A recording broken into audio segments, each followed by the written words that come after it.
کیوں؟ کیونکہ امام حسین کا امتحان ہوا ہے تو آپ کا بھی امتحان ہوا. کربلا کی زمین پر ہر نبی ہر اولیاء کا امتحان ہوا ہے تو ہمارا بھی امتحان ہوا. کربلا میں بھوک کا امتحان ہوا, جو میں بھوک کا امتحان ہوا. حسین کے بچے وہاں بھوکے رہے ہیں, ہم تو وہاں بھوک کا امتحان ہوگا.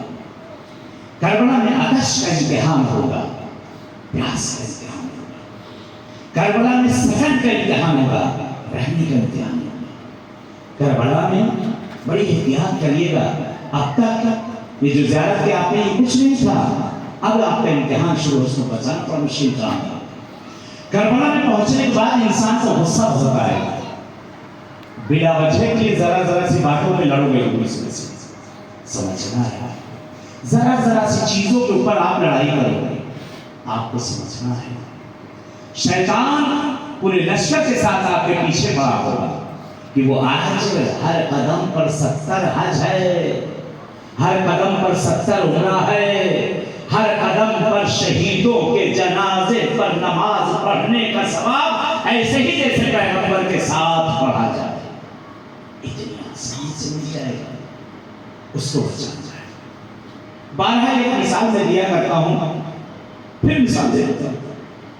ایک سادہ سے امتحان میں آپ کو بتا دوں, ایک بالکل سادہ ہے کہ ہر نبی کا ہوا نا, جناب موسیٰ, جناب عیسیٰ, ہر نبی جتنے آئے, جناب نوح کا واقعہ سنا, کشتی میں سوراخ ہو گیا, جناب موسیٰ جا رہے تھے, زخمی ہو گئے, گر گئے. تمام لوگوں کا امتحان وہاں پر ہوا ہے. ہمارا بھی امتحان ہوگا وہاں, ہمارا بھی امتحان ہوگا. بس شکر ادا کرنا خدا کا کہ کس طرح امتحان لے لیا جائے. یہ حسین کہاں ہم اس لائق کہ آپ کے امتحان میں ہم شامل ہو سکیں, کہاں آپ کے امتحان میں ہم شامل ہو سکیں.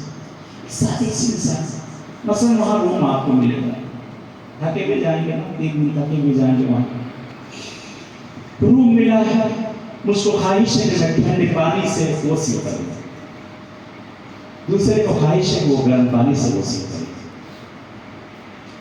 2 کمرے ایک ساتھ, 2 کمرے ایک ساتھ, ٹنکی پر پانی کی ایک لگی ہوئی ہے, پانی ایک ہی جگہ سے آ رہا ہے. ایک کمرے میں ٹھنڈا پانی آ رہا ہے, ایک کمرے میں گرم پانی آ رہا ہے.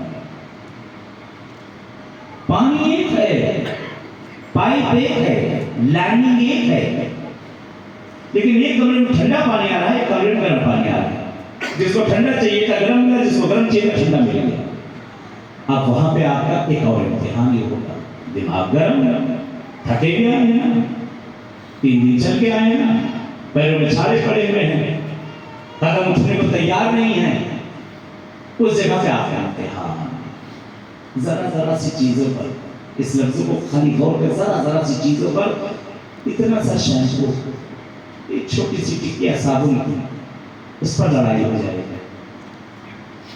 پلیٹ آپ نے پہلے اٹھا لی, کھانے کے لیے مہینے بعد میں میں اٹھانے جا رہا تھا, اٹھانے جا رہی تھی, تم نے کیوں اٹھائی؟ یعنی جس چیز کو آپ سوچ نہیں سکتے ان چیزوں پر آپ کا امتحان ہو جائے گا. کربلا بہت سمجھداری کی جگہ ہے. ایسے ہی کربلا پہنچ کے کربلائی نہیں بن جاتا. کربلا میں علاج ہے, لقاء ہے. زیارت کے معنی کیا ہے؟ مولانا تسمع کلامی و ترد سلامی, مولانا حی, یا آپ کے پاس ہم آئے ہیں, آپ ہماری باتوں کو سن رہے ہیں. تسمع کلام و ترد سلامی, آپ ہماری سلام کا جواب دے رہے ہیں. زیارت لغوی معنی ہے, زیارت کے معنی ہوتے لقاء کے, ملاقات کے. امام حسین سے ہم سب ملاقات کرنے جا رہے ہیں.